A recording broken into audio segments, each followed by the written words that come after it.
Hello friends, स्वागत है आप सभी का सॉल्यूशन दृश्य यूट्यूब चैनल में। फ्रेंड्स, इस वीडियो में कॉमन एरर से रिलेटेड प्रैक्टिस सेट लिया है। इस प्रैक्टिस सेट में 30 क्वेश्चन कवर करेंगे। आप लोगों को जरूर बताना है कि आप लोगों ने 30 में से कितना स्कोर किया है। और इस वीडियो का जो पीडीएफ फाइल है आपको टेलीग्राम के चैनल पे 1 से 2 दिन मिल जाएगा। तो टेलीग्राम का जो लिंक है वो वीडियो का डिस्क्रिप्शन में है, तो आप सभी लोग जो है टेलीग्राम को ज्वाइन कर लीजिए। और लास्ट में मैं जो क्वेश्चन पूछता हूँ उसका भी आंसर आप लोग कमेंट बॉक्स में जरूर दीजिएगा। तो चलिए इस प्रैक्टिस सेट को शुरू करते हैं। अगर आप चैनल पर पहले आप विजिट करें, चैनल को सब्सक्राइब करें, बेल आइकन प्रेस करें। चलिए वीडियो को शुरू करते हैं। और आप सभी लोग जो है मेरे साथ साथ लाइव चैट में भी आंसर देते रहिए। मैं सभी के कमेंट जो है रीड कर रहा हूँ। तो चलिए इस प्रैक्टिस सेट को शुरू करते हैं। सबसे पहला जो क्वेश्चन है question number 1, he was so inquisitive that he rose many questions in the class. तो इसमें आप लोग सोच लीजिए किस पार्ट में एरर है। तो सबसे पहले इसमें देख लीजिए, इसमें जो है सबसे पहले आप देख लीजिए यहाँ पे जो है वर्ब की सेकंड फॉर्म दी है। तो यहाँ पे जो है राइज होता है RISE, राइज जो है अपने आप में फर्स्ट फॉर्म है। इसका सेकंड फॉर्म जो है ये रोज होता है ROSE, रोज। और इसका थर्ड फॉर्म जो है ये होता है राइजन, RISEN, राइजन। ये है थर्ड फॉर्म, ये जो है सेकंड फॉर्म है। और ये यहाँ पे दिया है फर्स्ट फॉर्म। तो राइज का मतलब होता है उठना। तो राइज का मतलब होता है उठना। अगर बात की जाए, जब कई सवालों की बात की जाए, जब कई सवाल उठाने की बात की जाए, तो वहाँ पे जो है आप रेज यूज़ करेंगे, RAISE। तो यहाँ पे जो है रेज यूज़ करेंगे जब आपको कई सवाल उठाना हो। तो यहाँ पे क्लास में कई क्वेश्चंस की बात की गई है, मैनी क्वेश्चंस की बात की गई है। तो यहाँ पे रेज का यूज़ करेंगे, ना कि राइज का। तो राइज का मतलब होता है उठना और रेज का मतलब होता है कई क्वेश्चन उठाना। तो यहाँ पे जो है रेज अपने आप में जो है फर्स्ट फॉर्म है। तो इसका सेकेंड फॉर्म क्या हो जाएगा? तो रेज का जो सेकंड फॉर्म जो हो जाएगा ये हो जाएगा रेज्ड। और थर्ड फॉर्म जो है ये भी रेज्ड होता है। तो आप लोग याद रखिए। तो यहाँ पे जो है सेकंड फॉर्म और थर्ड फॉर्म जो है रेज्ड ही होता है। तो यहाँ पे जो है हम लोग रेज्ड यूज़ करेंगे, क्योंकि यहाँ पे मैनी क्वेश्चंस की बात की गई है। अगर एक क्वेश्चन की बात की जाती तो यहाँ पे जो है राइज का सेकंड फॉर्म सही था, लेकिन मैनी क्वेश्चंस की बात की गई है। तो यहाँ पे जो है रेज का जो थर्ड फॉर्म है और सेकंड फॉर्म है ये रेज्ड होता है, RAISED। तो यहाँ पे जो है सेकंड फॉर्म यूज़ करेंगे RAISED। तो यहाँ पे इसको हटा देंगे और क्या यूज़ करेंगे? RAISED, रेज्ड यूज़ करेंगे। तो यहाँ पे जो है बी पार्ट में एरर है। आई होप आपको समझ में आ गया होगा। अगला जो क्वेश्चन है question number 2, he was born to poor parents but brought up in an affluent family. तो इसमें आप लोग सोच लीजिए किस पार्ट में एरर है। तो यहाँ पे सबसे पहले जो यहाँ पे दिया है बोर्न, ये जो है बियर का थर्ड फॉर्म है। और बियर मैं बता देता हूँ आपको, BEAR, बियर जो है इसका जो है ये फर्स्ट फॉर्म है। इसका अगर हम सेकंड फॉर्म की बात की जाए तो सेकंड फॉर्म जो है ये होता है बोर, BORE। और जो थर्ड फॉर्म होता है ये होता है बोर्न, BORN। तो यहाँ पे जो बियर लिखा है, बियर का मतलब होता है पैदा करना, और एक होता है सहन करना। तो दोनों आप लोग याद रखिए, एक मतलब होता है सहन करना, एक होता है पैदा करना। तो यहाँ पे जो है पेरेंट्स की बात की गई है, पुअर पेरेंट्स की बात की गई है। तो यहाँ पे जो है सहन करने की बात नहीं की गई है, यहाँ पे पैदा करने की बात की गई है। तो यहाँ पे बियर अपने आप में जो है फर्स्ट फॉर्म है, इसका सेकंड फॉर्म बोर होता है, और थर्ड फॉर्म जो है बोर्न होता है, BORN। और ये जो बियर लिखा है जिसका अर्थ होता है सहन करना, ये जो है अपने आप में जो है फर्स्ट फॉर्म है। इसका सेकंड फॉर्म जो है ये बोर ही होता है जो ऊपर लिखा है। और थर्ड फॉर्म जो इसका होता है जिसका अर्थ होता है सहन करना, इसका थर्ड फॉर्म होता है BORNE। तो यहाँ पे जो है जो सहन करना है ये यहाँ पे जो है ऊपर लिखा है, और आना चाहिए क्या? ये आना चाहिए। तो यहाँ पे पैदा करने की बात की गई है, तो इसलिए यहाँ पे BORN होना चाहिए, BORN, ना कि BORNE, क्योंकि इसका मतलब होता है सहन करने से। तो मैंने आपको दोनों बियर बता दिए हैं, जिसका अर्थ होता है पैदा करना। इसका जो है सेकंड फॉर्म सेम होता है, लेकिन थर्ड फॉर्म अलग अलग होता है। जो यहाँ पे लिखा था ये लिखा था, और यहाँ पे होना चाहिए BORN, क्योंकि यहाँ पे पुअर पेरेंट्स की बात की गई है, मतलब पैदा करने की बात की गई है। तो इसलिए यहाँ पे जो है पहले वाला आएगा।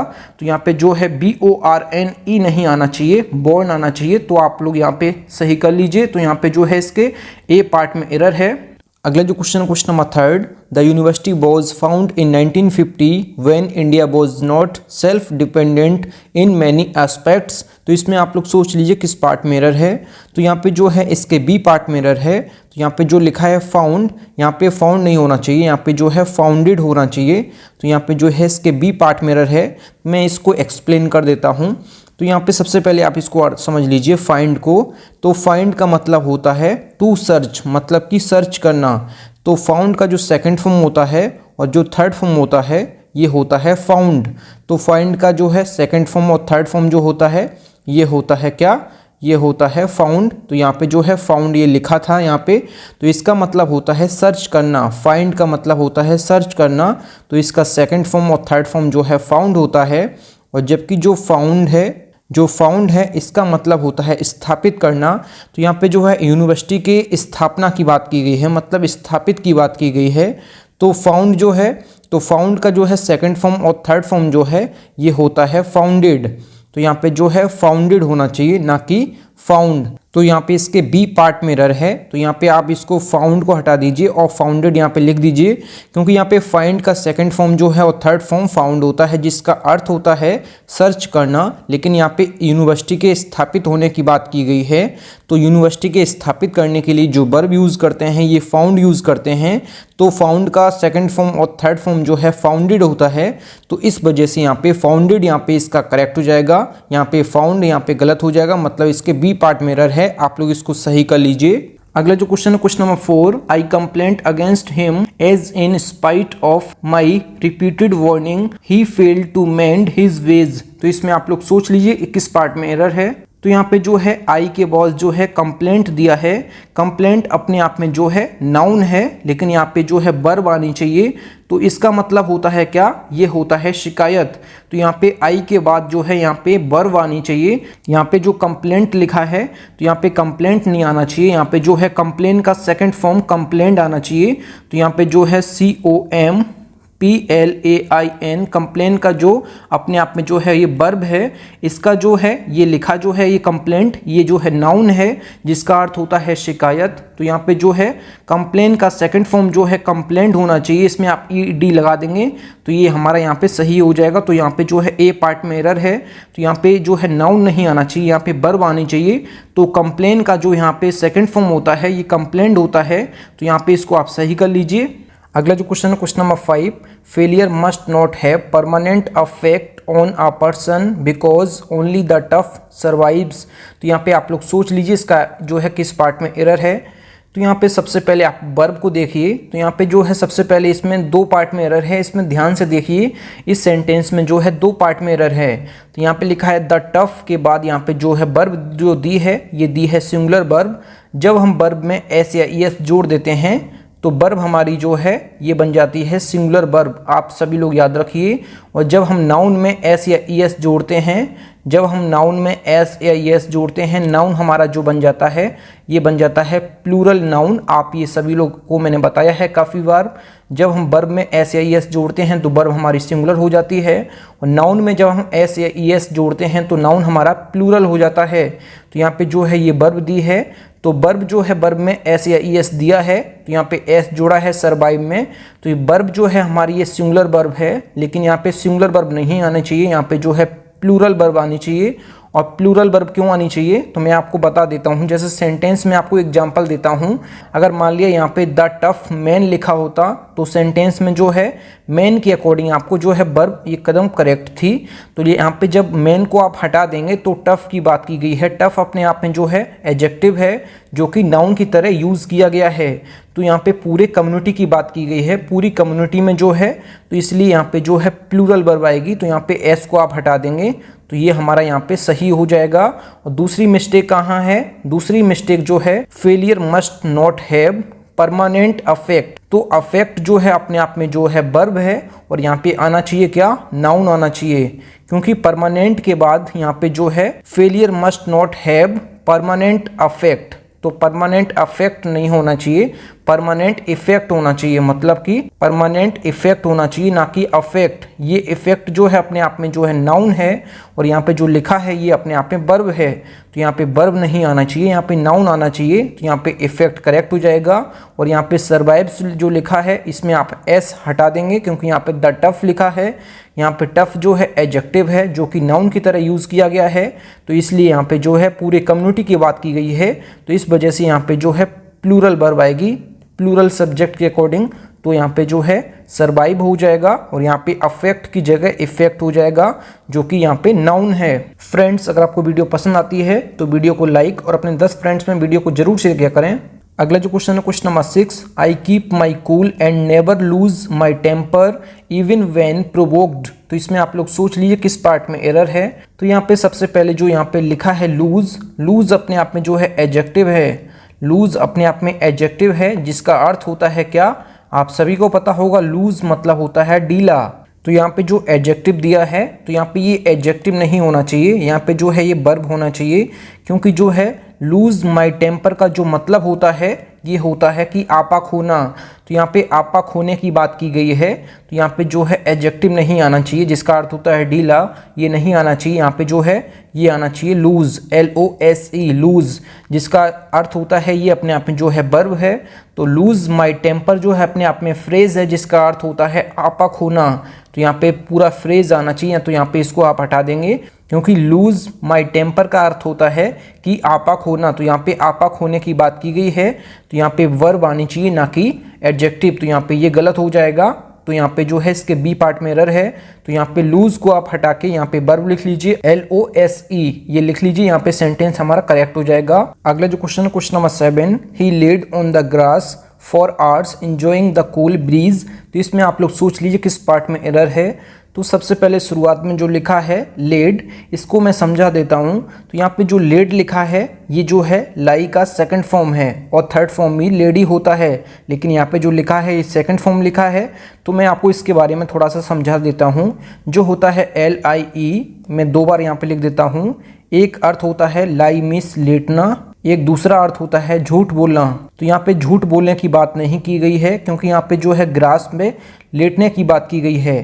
तो यहाँ पे जो है ग्रास पे लेटने की बात की गई है, तो जिसका अर्थ होता है लेटना, इसका जो है सेकंड फॉर्म जो है ये होता है ले, और थर्ड फॉर्म जो है ये होता है लेन।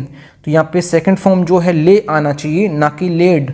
लेड जो है जिसका अर्थ होता है झूठ बोलना, इसका जो सेकंड फॉर्म है ये होता है LIED। तो ये यहाँ पे लिखा है जिसका अर्थ होता है झूठ बोलना, तो ये यहाँ पे नहीं होना चाहिए, यहाँ पे होना चाहिए ले, क्योंकि यहाँ पे लाई मीन्स लेटना होता है, जिसका सेकंड फॉर्म जो है ले होता है, ना कि झूठ बोलना के लिए लेड। तो यहाँ पे ले आना चाहिए, जिसकी बात हो गई है घास पे लेटने की बात, इसलिए यहाँ पे लेटने के अर्थ में यहाँ पे सेकंड फॉर्म जो है ले आना चाहिए, LA/।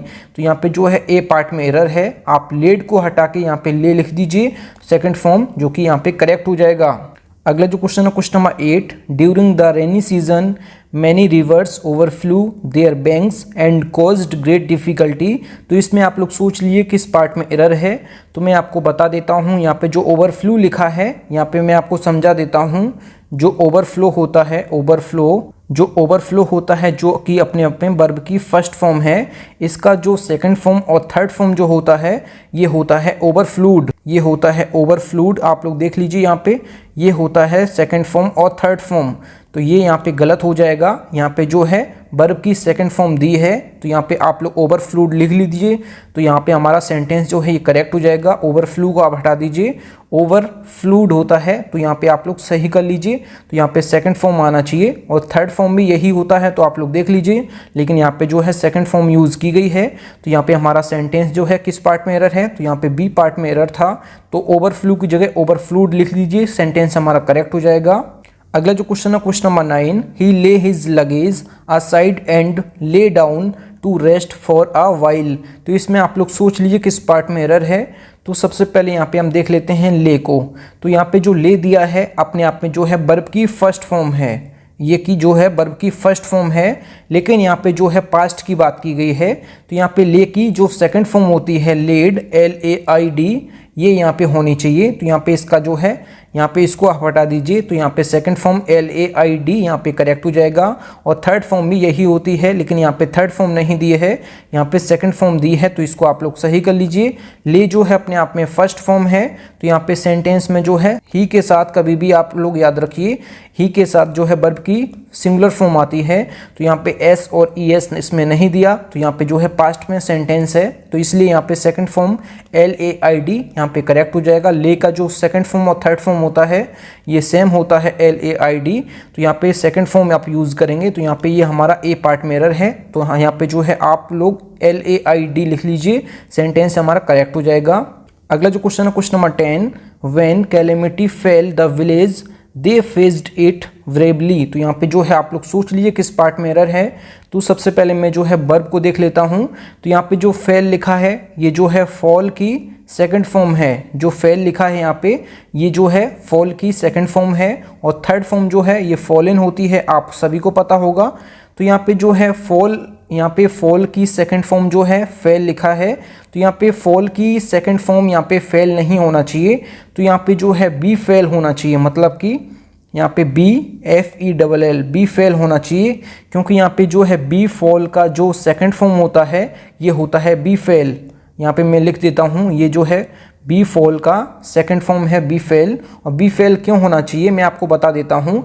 बी फॉल का जो अर्थ होता है ये होता है घटित होना, किसी चीज़ का घटना का होना, तो यहाँ पे घटने की बात हो रही है यहाँ पे जो है, तो यहाँ पे जो है विलेज में घटना का पड़ना या फिर घटना होना की बात की गई है, तो यहाँ पे फेल नहीं होना चाहिए, तो यहाँ पे बी फेल होना चाहिए, BEFELL बी फेल जो है बी फॉल का सेकंड फॉर्म है, और थर्ड फॉर्म जो है बी फॉलन होता है, तो बी फॉलन कैसे लिखेंगे, बी फॉलन, तो मैं आपको बता दिया हूँ बी फॉलन ये थर्ड फॉर्म है, लेकिन यहाँ पे सेकंड फॉर्म होना चाहिए बी फेल का, तो बी फॉल का सेकंड फॉर्म जो है बी फेल है, BEFELL, जिसका अर्थ होता है कि मतलब कि घटना का होना या फिर घटना घटित होना, तो विलेज में घटना घटित हुई है, तो इसलिए यहाँ पे फेल को हटा के बी फेल यहाँ पे करेक्ट हो जाएगा। तो यहाँ पे जो है किस पार्ट में एरर है, ए पार्ट में एरर था, तो आप इसको जो है इसको हटा के आप यहाँ पे लिख लीजिए बी फेल, और बी फेल जो है किसका सेकंड फॉर्म है, ये है बी फॉल का, बी फॉल का सेकंड फॉर्म है, आप लोग देख लीजिए। और थर्ड फॉर्म जो है ये होता है बी फॉलन, बी फॉलन होता है थर्ड फॉर्म, तो यहाँ पे थर्ड फॉर्म नहीं आना चाहिए, तो यहाँ पे जो है सेकंड फॉर्म ये फर्स्ट फॉर्म है, और ये है इसका B2 मतलब कि सेकंड फॉर्म, तो यहाँ पे ये करेक्ट हो जाएगा, ये रॉन्ग हो जाएगा, ए पार्ट में एरर है। फ्रेंड्स अगर आपको वीडियो पसंद आती है तो वीडियो को लाइक और अपने 10 फ्रेंड्स में वीडियो को जरूर शेयर किया करें। अगला जो क्वेश्चन है question number 11, the assassin was convicted and ordered to be hung, तो इसमें आप लोग सोच लीजिए। तो सबसे पहले यहाँ पे जो हंग लिखा है, ये हंग जो है ये हैंग का सेकंड फॉर्म और थर्ड फॉर्म है, जिसका अर्थ होता है टांगना, जिसका अर्थ होता है टांगना। इसका जो सेकंड फॉर्म है और थर्ड फॉर्म जो है ये हंग ही होता है, तो यहाँ पे आप लोग देख लीजिए, ये जो है सेकंड फॉर्म और थर्ड फॉर्म यही होता है हंग, हैंग का, जिसका अर्थ होता है टांगना। लेकिन यहाँ पे जो है फांसी की बात हो गई है, तो यहाँ पे जो है फांसी लगाने की बात हुई है, तो यहाँ पे जो है हंग नहीं आना चाहिए, तो यहाँ पे जो है एक होता है हैंग, मैं आपको समझा देता हूँ पूरा। यहाँ पे जो है इसका अर्थ होता है फांसी लगाना, एक होता है हैंग मतलब होता है टांगना, जिसका जो सेकंड फॉर्म और थर्ड फॉर्म है ये हंग होता है जो ऊपर लिखा है, और एक होता है हैंग जिसका अर्थ होता है फांसी लगाना, इसका जो थर्ड फॉर्म और सेकंड फॉर्म होता है ये होता है हैंग्ड। तो यहाँ पे जो है हैंग्ड होना चाहिए ना कि हंग, तो यहाँ पे ये गलत हो जाएगा। तो यहाँ पे टांगने की बात नहीं हुई है, यहाँ पे फांसी लगाने की बात हुई है। यहाँ पे इसको आप हटा दीजिए, तो यहाँ पे जो है हैंग्ड यहाँ पे करेक्ट हो जाएगा। आप इसको हंग को हटा दीजिए और हैंग्ड यहाँ पे करेक्ट हो जाएगा। तो यहाँ पे जो है सी पार्ट में एरर था, आप लोग यहाँ पे इसको हटा दीजिए और यहाँ पे जो है हैंग्ड यहाँ पे आप लोग लिख लीजिए, तो सेंटेंस हमारा ये करेक्ट हो जाएगा। अगला जो क्वेश्चन है क्वेश्चन नंबर 12 जो है, if he leave now I will not be able to return back before 9 PM। तो इसमें आप लोग सोच लीजिए, आप एक रूल याद रखिए, रिटर्न के बाद कभी भी बैक का यूज़ नहीं करते हैं। जैसे मैं आपको बता देता हूँ, रिपीट के बाद कभी भी अगेन का यूज़ नहीं करेंगे। जो रिपीट होता है, रिपीट के बाद कभी भी अगेन का यूज़ नहीं करेंगे। आप ये चीज़ याद रखिए, रिपीट के बाद कभी भी अगेन का यूज़ नहीं करेंगे, और रिटर्न के बाद कभी भी बैक का यूज़ नहीं करेंगे, और कभी भी आप एंटर के बाद इनटू का यूज़ नहीं करेंगे। एंटर के बाद कभी भी इनटू का यूज़ नहीं करेंगे, रिपीट के बाद कभी भी अगेन का यूज़ नहीं करेंगे और रिटर्न के बाद कभी भी बैक का यूज़ नहीं करेंगे, क्योंकि सेंटेंस हमारा जो है रॉन्ग हो जाएगा। तो आप ये चीज़ याद रखिए, जो है बैक, अगेन और इनटू को आप हटा दीजिए, जिसके साथ मैंने आपको जो बताया है वो आप याद रखिए। तो यहाँ पे सी पार्ट में एरर है, आप बैक को हटा दीजिए, सेंटेंस हमारा करेक्ट हो जाएगा। अगला जो क्वेश्चन है question number 13, when the company offered him a purse on his retirement he refuse to agree it. तो इसमें आप लोग सोच लीजिए, तो यहाँ पे सबसे पहली वर्ब जो दी है ऑफर्ड दी है, दूसरी जो है यहाँ पे रिफ्यूज दी है और यहाँ पे तीसरी जो है अग्री दी है। तो यहाँ पे जो है सेंटेंस में जो अग्री लिखा है, अग्री का क्या मतलब होता है? अग्री का मतलब होता है कि किसी चीज़ पे मैं अग्री हूँ, अग्री या फिर डिसअग्री, तो मतलब मेरा मत है। तो यहाँ पे उसके रिटायरमेंट के बाद जो भी उसको ऑफ़र किया गया है कंपनी के द्वारा, उसको वो एक्सेप्ट करेगा, ना कि उसका मन है लेना या नहीं लेना है। तो यहाँ पे अग्री नहीं होना चाहिए, यहाँ पे जो है एक्सेप्ट होना चाहिए। यहाँ पे अग्री को आप हटा देंगे और यहाँ पे जो है एक्सेप्ट को आप लिख देंगे, तो यहाँ पे सेंटेंस हमारा ये करेक्ट हो जाएगा। हमारे सेंटेंस में जो है सी पार्ट में एरर है, तो यहाँ पे उसको कंपनी के द्वारा जो रिटायरमेंट के बाद ऑफर किया गया है उसको एक्सेप्ट ही करना पड़ेगा। ये नहीं चलेगा कि उसका मत है लेना या नहीं लेना है। तो यहाँ पे जो है एक्सेप्ट यहाँ पे करेक्ट हो जाएगा, ACCEPT एक्सेप्ट, ये हमारा यहाँ पे सेंटेंस करेक्ट हो जाएगा। अग्री को आप हटा दीजिए, एक्सेप्ट यहाँ पे लिख दीजिए, सेंटेंस हमारा करेक्ट हो जाएगा। अगला जो क्वेश्चन है question number 14, the timid creature was driven into a narrow lane where it was slewed by the kidnapper. तो इसमें आप लोग सोच लीजिए। तो सबसे पहले यहाँ पे देखिए, बोज के बाद जो यहाँ पे वर्ब की थर्ड फॉर्म दी है ड्राइविन, यहाँ पे ये करेक्ट है। यहाँ पे जो दी है स्ल्यूड, स्ल्यूड जो है स्ले का जो है यहाँ पे रॉन्ग लिखा है, यहाँ पे ये गलत है। बोज के बाद जो है वर्ब की थर्ड फॉर्म आना चाहिए। तो यहाँ पे जो स्ले होता है, स्ले का जो थर्ड फॉर्म होता है, इसका जो थर्ड फॉर्म होता है ये होता है स्लेन, SLAIN, ये होता है स्लेन, ना कि स्लूड। तो यहाँ पे ये स्लूड आप हटा दीजिए और स्लेन यहाँ पे लिख दीजिए, तो सेंटेंस हमारा करेक्ट हो जाएगा। और इसका थर्ड फॉर्म जो है स्लू होता है और थर्ड फॉर्म जो है स्लेन होता है, तो यहाँ पे थर्ड फॉर्म स्लेन आना चाहिए, ना कि स्लूड। स्लूड जो है करेक्ट नहीं है, यहाँ पे स्लेन आप लिख दीजिए, सेंटेंस हमारा करेक्ट हो जाएगा। तो इसके जो है सी पार्ट में एरर है, तो यहाँ पे स्लूड को आप हटा दीजिए, क्योंकि यहाँ पे बोज के बाद वर्ब की जो है थर्ड फॉर्म आना चाहिए। और यहाँ पे जो लिखा है स्लूड, ये गलत है। स्ले का जो है अपने आप में वर्ब फर्स्ट फॉर्म है, इसका जो सेकंड फॉर्म होता है ये होता है स्लू और थर्ड फॉर्म जो होता है ये होता है स्लेन। तो यहाँ पे स्लेन आप लिख दीजिए, सेंटेंस हमारा करेक्ट हो जाएगा।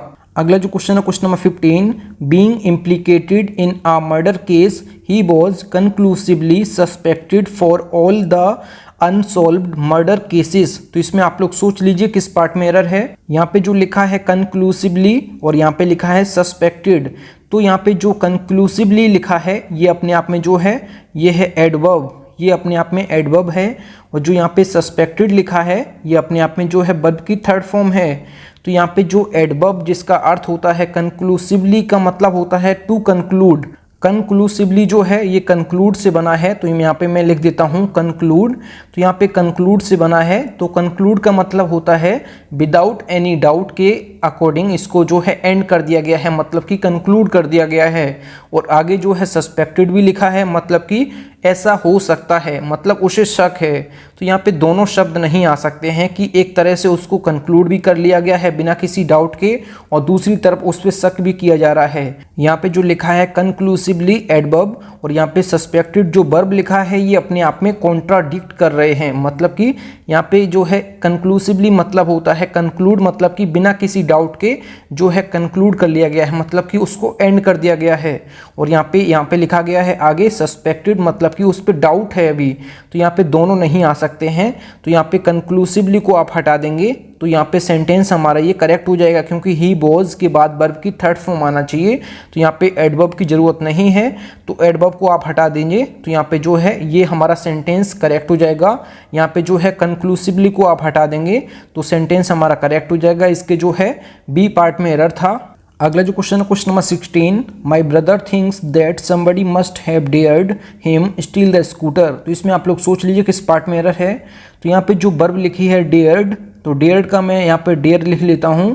तो यहाँ पे जो डेयर लिखा है ये जो यहाँ पे मेन वर्ब है, और मेन वर्ब के बाद डेयर के बाद हमेशा आगे जो है इन्फिनेटिव आती है, मतलब कि 2 + B1 आती है। तो यहाँ पे 2 + B1 नहीं है, तो यहाँ पे स्टील के पहले आप 2 लिख देंगे तो यहाँ पे सेंटेंस हमारा करेक्ट हो जाएगा। आप हमेशा ये चीज़ याद रखिए, डेयर मेन वर्ब के बाद हमेशा आगे जो है 2 + B1 आती है, मतलब कि इन्फिनेटिव आती है। तो ये आप सभी लोग याद रखिए।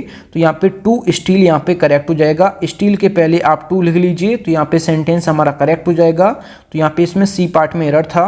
अगला जो क्वेश्चन है question number 17, when I was young I can run faster than Mohan. तो इसमें आप लोग सोच लीजिए किस पार्ट में एरर है। तो यहाँ पे सेंटेंस में जो है पास्ट टेंस की एबिलिटी को दर्शाया गया है, तो पास्ट टेंस की एबिलिटी को दर्शाने के लिए जो है कैन का यूज़ नहीं करते हैं, तो ये यूज़ करते हैं कुड का। ये आप सभी को पता होगा। तो जब सेंटेंस में पास्ट टेंस की एबिलिटी को दर्शाया जाता है तो हमेशा आप कैन की जगह आप हमेशा कुड यूज़ करेंगे, तो यहाँ पे सेंटेंस हमारा करेक्ट हो जाएगा। तो इसमें जो है बीट पार्ट में एरर था, कैन की जगह आप कुड कर दीजिए तो सेंटेंस हमारा करेक्ट हो जाएगा। अगला जो क्वेश्चन है question number 18, Harish needs not come here as it is getting dark. तो इसमें आप लोग सोच लीजिए किस पार्ट में एरर है। तो यहाँ पे जो लिखा है नीड्स जो है अपने आप में जो है मेन वर्ब नहीं है, ये जो है एक मॉडल है, ये जो है एक मॉडल है। आप सभी लोग याद रखिए, यहाँ पे जो है जो नीड्स नॉट लिखा है, तो यहाँ पे जो नीड लिखा है ये मेन वर्ब नहीं है, यहाँ पे जो है मॉडल है, ये आप सभी लोग याद रखिए। तो यहाँ पे जो नीड्स लिखा है तो यहाँ पे नीड्स नहीं होना चाहिए, तो यहाँ पे जो है आप नीड्स की जगह नीड लिख दीजिए तो सेंटेंस हमारा ये करेक्ट हो जाएगा। क्योंकि यहाँ पे जो है ये नीड्स जो लिखा है ये मेन वर्ब नहीं है, ये मॉडल है, इसलिए यहाँ पे जो है आपको नीड करना होगा तो सेंटेंस हमारा जो करेक्ट हो जाएगा। तो यहाँ पे जो है इसको आप एस को आप हटा दीजिए, नीड नॉट यहाँ पे हमारा करेक्ट हो जाएगा। इसमें ए पार्ट में एरर था क्योंकि यहाँ पे मेन वर्ब की तरह यूज़ नहीं हुआ है, तो यहाँ पे नीड जो यूज़ हुआ है ये मॉडल की तरह यूज़ हुआ है, तो ये आप याद रखिए। अगला जो क्वेश्चन है question number 19, he dare not to go there. तो इसमें आप लोग सोच लीजिए किस पार्ट में एरर है। तो यहाँ पे जो डेयर दिया है यहाँ पे जो है ये मॉडल है, आप सभी को पता होगा यहाँ पे जो है ये मॉडल है। मॉडल के बाद हमेशा जो है वर्ब की फर्स्ट फॉर्म आना चाहिए, ना कि 2 + B1। तो यहाँ पे 2 + B1 नहीं आना चाहिए, तो यहाँ पे आप 2 को हटा देंगे तो सेंटेंस हमारा ये करेक्ट हो जाएगा। तो यहाँ पे जो है इसमें बी पार्ट में एरर था। तो यहाँ पे कभी भी आप याद रखिए, मॉडल के बाद वर्ब की हमेशा फर्स्ट फॉर्म आती है, ना कि 2 + B1। तो 2 को आप हटा देंगे, सेंटेंस हमारा करेक्ट हो जाएगा। इसके जो है बी पार्ट में एरर था, 2 को आप हटा दीजिए, सेंटेंस हमारा करेक्ट हो जाएगा। अगला जो क्वेश्चन है question number 20, I use to play hockey I was 10 year old. तो इसमें आप लोग सोच लीजिए इसमें जो है किस पार्ट में एरर है। जब पास्ट टेंस के रूटीन एक्शन की बात की जाए तो हमेशा आप यूज टू + B1 यूज़ करेंगे, आप ये याद रखिए।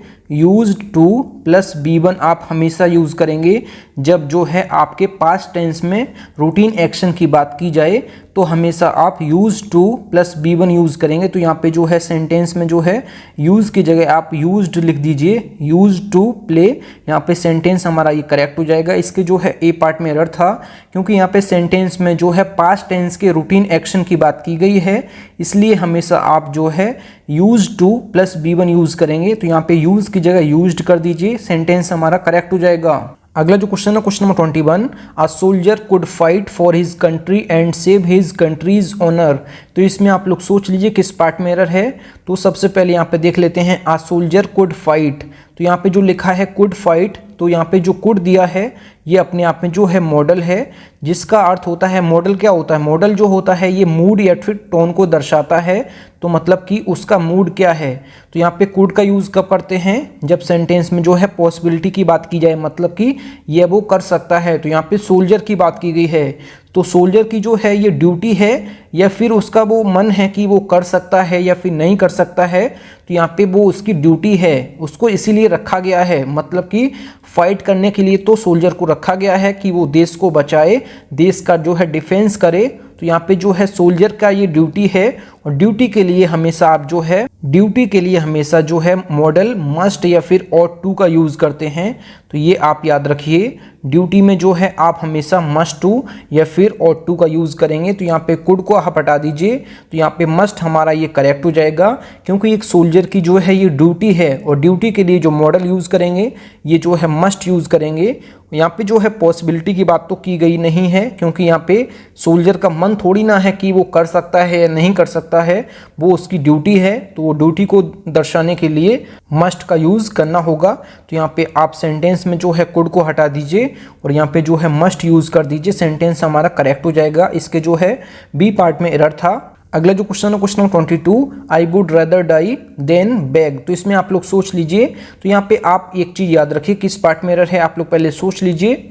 तो यहाँ पे आप हमेशा याद रखिए, यहाँ पे जो सेंटेंस में लिखा है वुड रेदर, तो यहाँ पे रेदर के बाद आगे जो वुड रेदर के बाद आगे जो आता है ये THEN नहीं आता है, ये आता है THAN। तो यहाँ पे THAN आना चाहिए। यहाँ पे शुरुआत में जो दिया है वुड रादर दिया है, तो आगे जो है देन आना चाहिए THAN वाला।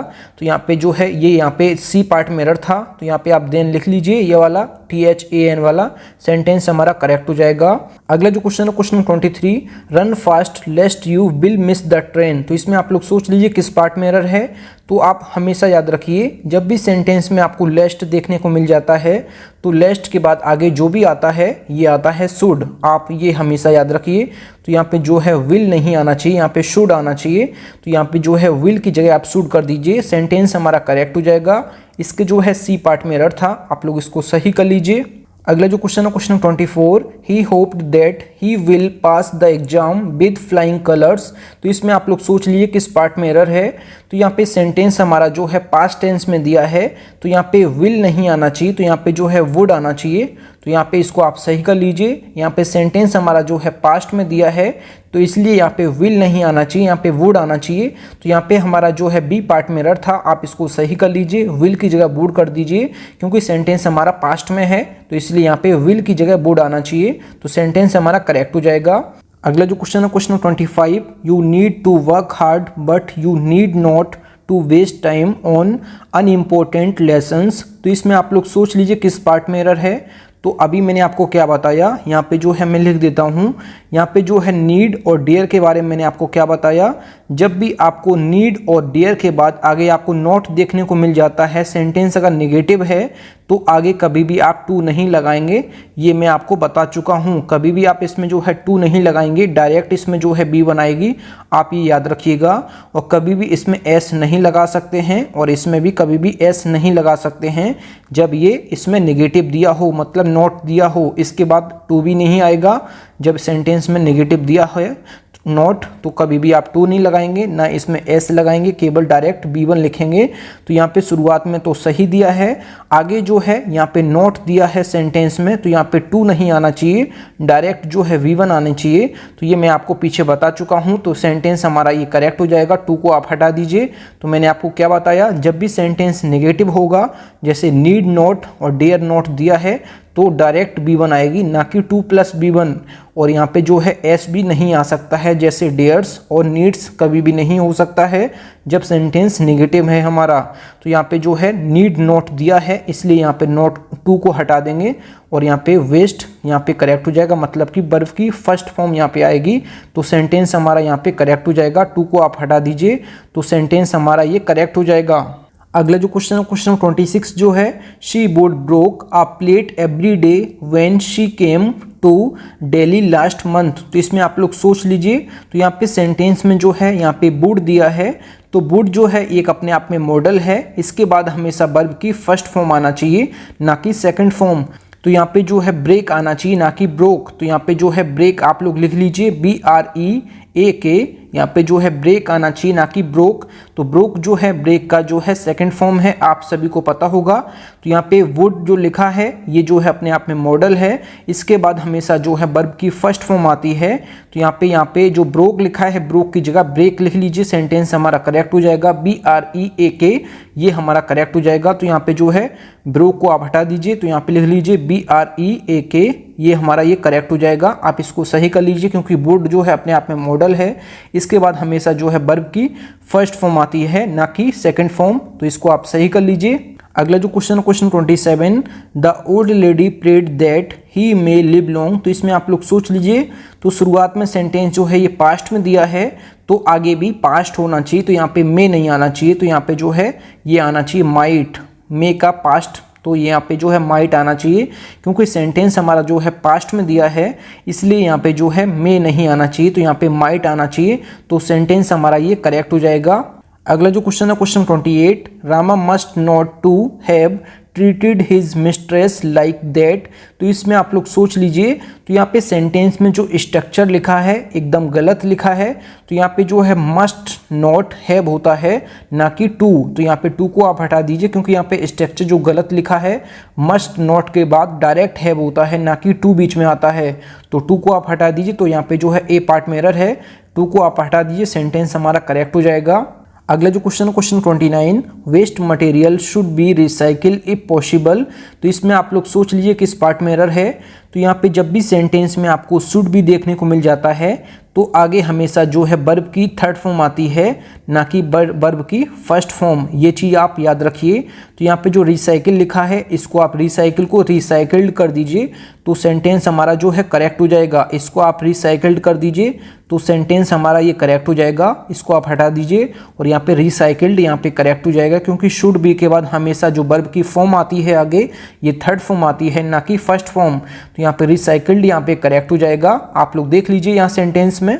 अगला जो क्वेश्चन है क्वेश्चन नंबर 30, इस वीडियो का लास्ट क्वेश्चन जो है, the government can not be able to contain encephalitis by spending just 1% of GDP on health sector. तो यहाँ पे जो सेंटेंस में दिया है कैन नॉट, तो यहाँ पे जो कैन दिया है, कैन नॉट से मैंने कैन को ले लिया है। कैन अपने आप में जो है मॉडल है, ये जो है क्या बताता है, ये चीज़ किसी चीज़ की पॉसिबिलिटी को बताता है और किसी चीज़ की एबिलिटी को बताता है, किसी चीज़ की एबिलिटी को बताता है और पॉसिबिलिटी को बताता है कि ऐसा काम हो सकता है। तो यहाँ पे कैन नॉट दिया है, मतलब ऐसा नहीं हो सकता है, और आगे दिया है बी एबल टू, यहाँ पे बी एबल टू मतलब दिया है कि ऐसा हो सकता है। जब शुरुआत में बात की गई है कि पॉसिबिलिटी और एबिलिटी हो नहीं सकती है, क्योंकि कैन नॉट दिया है, तो यहाँ पे आगे तो उसकी बात की ही नहीं जाएगी, क्योंकि बी एबल टू भी दिया है आगे, तो सेंटेंस में है सुपरफ्यूलस की बात की गई। तो यहाँ पे इस सेंटेंस में बी एबल टू का कोई मतलब ही नहीं है, इसको आप हटा दीजिए, तो यहाँ पे सेंटेंस हमारा जो है ये करेक्ट हो जाएगा। तो यहाँ पे जो है कैन का मतलब होता है पॉसिबिलिटी या फिर एबिलिटी, तो यहाँ पे किसी चीज़ की एबिलिटी या फिर पॉसिबिलिटी नहीं है, तो आगे दोबारा से उसी बात को कह रहे हैं कि उसकी एबिलिटी है, मतलब वो टू बी एबल टू, तो यहाँ पे उसका मतलब उसकी एबिलिटी है। जब शुरुआत में मना कर दिया है, तो उसको दोबारा से वही चीज़ मतलब सुपरफ्यूलस की बात की गई है सेंटेंस में, इसलिए टू एबल टू को यहाँ पे हटा देंगे, इसको बी एबल टू को यहाँ पे हटा देंगे, तो सेंटेंस हमारा ये करेक्ट हो जाएगा। इसमें बी पार्ट में एरर था, आप इसको सही कर लीजिए, तो यहाँ पे इसको हटा देंगे, तो यहाँ पे सेंटेंस हमारा करेक्ट हो जाएगा। अगला जो क्वेश्चन है question number 31, the police think that he may be there yesterday at the scene of crime. तो इसमें आप लोग सोच लीजिए, इसमें जो है किस पार्ट में एरर है। ये क्वेश्चन आप लोगों के लिए जो है होमवर्क है, मतलब कि इसका आंसर आप लोगों को कमेंट बॉक्स में बताना है। थैंक यू फ्रेंड्स, आप लोगों ने 30 में से कितना स्कोर किया है कमेंट बॉक्स में जरूर बताएं। अगर आपको वीडियो पसंद आती है, अगर मेरा ये कंटेंट पसंद आता है, तो वीडियो को लाइक और अपने 10 फ्रेंड्स में वीडियो को जरूर शेयर किया करें। अगर आप चैनल पर पहले आप विजिट किए, चैनल जरूर सब्सक्राइब करें। मिलते हैं न्यू वीडियो में, तब तक के लिए जय हिंद, वंदे मातरम।